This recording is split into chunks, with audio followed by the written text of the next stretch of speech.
আসন্ন জাতীয় নির্বাচনকে সামনে রেখে ক্ষমতা ও প্রতিশ্রুতির হিসেব কষা শুরু করেছেন প্রার্থী ও ভোটাররা সবাই। এরই ধারাবাহিকতা সামনে এসেছে শ্রমজীবী মানুষের অধিকার প্রসঙ্গটি। রাজনৈতিক দলগুলোর ইশতেহারে শ্রমিক স্বার্থ অন্তর্ভুক্তির দাবি তাই সোচ্চার শ্রমিক নেতারা। সোমবার সকালে বাংলাদেশ চীন মৈত্রী সম্মেলন কেন্দ্রে আয়োজিত শ্রমিক ইশতেহার জাতীয় সম্মেলনে দাবি ওঠে স্থায়ী শ্রম কমিশন গঠনের। সবাই তাদের এই কমিটমেন্টকে বজায় রাখবেন এবং শ্রমিকদের জীবন মান উন্নয়নে কাজ করবেন। এ সময় সব অংশীজনের সঙ্গে আলোচনা করে শ্রমিক ইশতেহার প্রণয়ন করা হয়েছে বলে জানান শ্রমিক ইশতেহারের জাতীয় সম্মেলনের আহ্বায়ক নজরুল ইসলাম খান। কেউ হয়তো এটা বাস্তবায়নের দায়িত্ব পাবেন, কেউ হয়তো সেই বাস্তবায়নে সহযোগিতা কিংবা চাপ সৃষ্টির অধিকার পাবেন।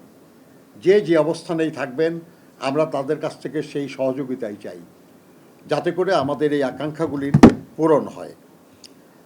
আমরা সকলের সমর্থন এবং সহযোগিতা প্রত্যাশা করি এবং তাদের পরামর্শ আমরা প্রত্যাশা করি। শ্রমিকদের অর্থনৈতিক সুরক্ষা নিশ্চিতে স্থায়ী শ্রম কমিশন করার প্রতিশ্রুতি দেন এনসিপির জ্যেষ্ঠ যুগ্ম আহ্বায়ক আরিফুল ইসলাম আদিব। শ্রম আইন সংশোধন ও যুগোপযোগীকরণ এবং একই সাথে যে আইনি কাঠামোগুলো আছে, আদালতের সংখ্যা বৃদ্ধি করা, বিচারকের সংখ্যা বৃদ্ধি করা এবং আইনজীবীর মাধ্যমে যেন খুব সহজে যেন তারা সেই সুরক্ষাটি পায় সেটি নিশ্চিত করা।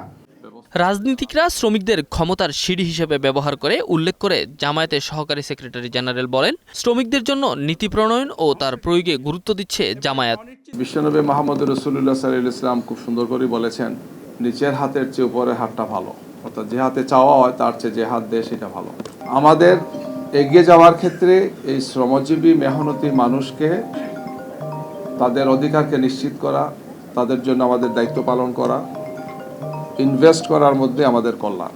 কিন্তু কাজটা তো আমরা করি না। ক্ষমতায় যাওয়ার সিঁড়ি হিসেবে ব্যবহার করা হয়, ক্ষমতায় গেলে আমরা তাদেরকে ভুলে যাই। ধনী দেশগুলো যেভাবে ট্যারিফ দিচ্ছে তাতে মুক্ত বাণিজ্য ব্যাহত হচ্ছে এবং তারাই এর ভুক্তভোগী হবে বলে জানিয়েছেন বিএনপির স্থায়ী কমিটির সদস্য আব্দুল মঈন খান। আমি কাউকে নির্দিষ্ট করে বলছি না, কিন্তু এই যে ট্যারিফের খেলা যে চলছে, আমি আশা করি আমার বক্তব্য অনুদিত হচ্ছে ইংরেজি ভাষায় এবং যারা বিদেশি তারা শুনতে পাচ্ছেন। এই যে ট্যারিফের খেলা শুরু হয়েছে, আমি খোলাখুলি বলবো যে আজকে ধনিক রাষ্ট্র যারা পৃথিবীতে রয়েছেন তারা নিজেরাও বুঝতে পারছেন না যে এই ট্যারিফের খেলায় কিন্তু আলটিমেটলি তারাই পরাজিত হবে। ক্ষমতা নয়, শ্রমিক অধিকার হোক নির্বাচনী অঙ্গীকারের কেন্দ্রবিন্দু, এমন প্রত্যাশা সংশ্লিষ্টদের।